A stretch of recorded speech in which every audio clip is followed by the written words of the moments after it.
হিসাবে আমরা এগুলো করছি এবং ইসলামের শত্রুরা যতই চেষ্টা করুক ইমাম হুসেনের কথা কখনো নিচ্ছিন্ন হবে না, মুহাম্মাদের কথা কখনো মাটিতে মিশবে না।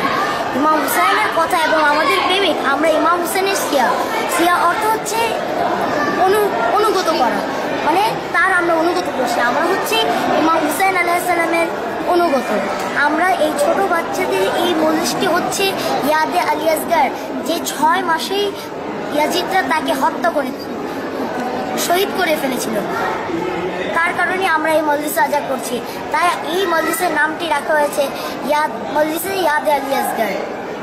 এখানে আমরা সবাই ইমাম হুসাইন আলাইহিস সালামের, বিবি সাকিনা আলাইহিস সালামের, তারপর 6 মাসের শিশু আলী আসগারের আলাইহিস সালামের নামে আমরা সব আয়োজন। আমরা এই ইমাম হুসেনের যে এত বড় প্রেমী, এটার কারণ হচ্ছে আমরা যে রোজা রাখি, নামাজ কালাম করি, সেটি ইয়াজিদ চেয়েছিল একবারে ধ্বংস করে দিতে।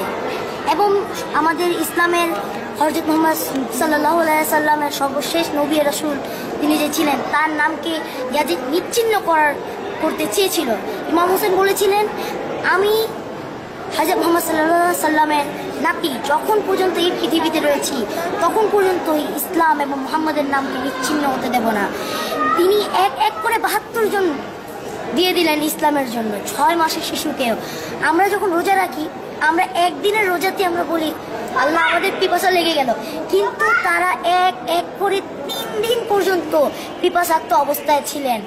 এরকম পিপাসাক্ত যে 6 মাসের শিশু, সে কি বুঝতো? সে তো চলতেও পারতো না, সে পর্যন্ত এক ফোঁটাও পানি পায়নি।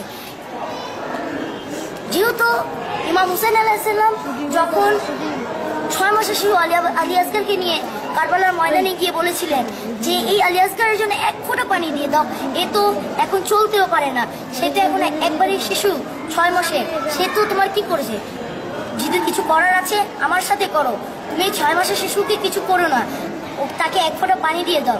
কিন্তু ইয়াজিদ তাদের বাহিনীরা ইসলামের কে ধ্বংস করার জন্য 6 মাসের সেই কোলের শিশুকেও কিন মেরে হত্যা করিল।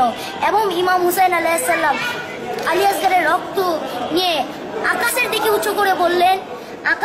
উঁচু করে বললেন যে হে আল্লাহ, আমি এই মুহূর্তে উলুল আমরে, কেননা পবিত্র কোরআনে মহান আল্লাহ রাব্বুল আলামিন বলছেন ইয়া আইয়ুহাল্লাযিনা আমানু আতিউল্লাহ আতি রাসূল ওয়া উলুল আমরি মিনকুম, অর্থাৎ তোমরা অনুগত করো আল্লাহর, অনুগত করো রাসূলের, অনুগত করো উলুল আমরে। কারণ তাহলে এখন হে আল্লাহ, আমি এখন উলুল আমরের দায়িত্বে আছি, আমি ইয়াজিদি বাহিনীদের সাথে আপোষ করতে পারবো না। তাই হে আল্লাহ, আমরা এক এক করে 72 জন শহীদ হয়ে গেলাম, তারপরে হে আল্লাহ আপনার কাছে শপথ করছি যে ইসলামকে আমি ধ্বংস হতে দেব না।